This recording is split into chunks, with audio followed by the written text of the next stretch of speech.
2004 kicked off as a new stage in my life.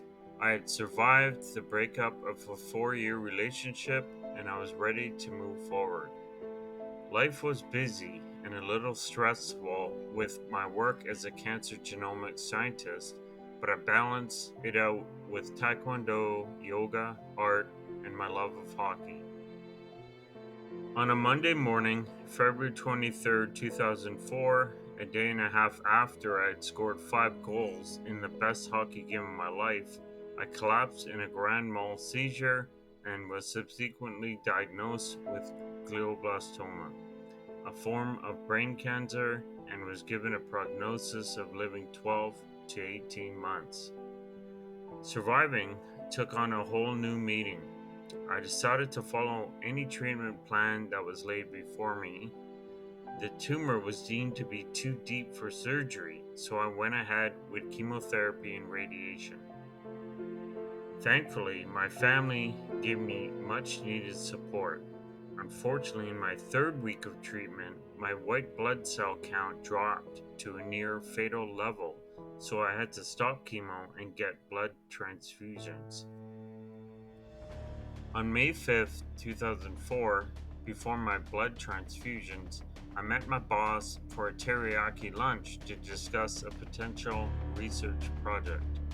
Afterwards, I leisurely walked 30 minutes to Granville Island Market to explore. I discovered a psychic and got a reading, but left with no clear answers. Then I realized I had to get back from my transfusions and ran the 30 minutes to the clinic. I still could run. The nurses weren't happy though to see me sweating from running given my low blood counts. My twin brother Norm showed up later to be with me for my evening radiation. Back at home, he waited while I got ready for a first date with someone I had met online. What was I thinking?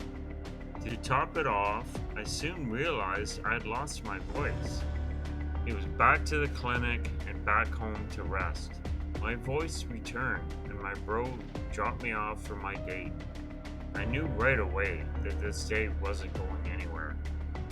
I couldn't find my phone to call my brother, so I started walking. As I made my way over the Canby Bridge, I heard my brother calling my name. He pulled over to pick me up. There was barely any traffic. It was a calm evening.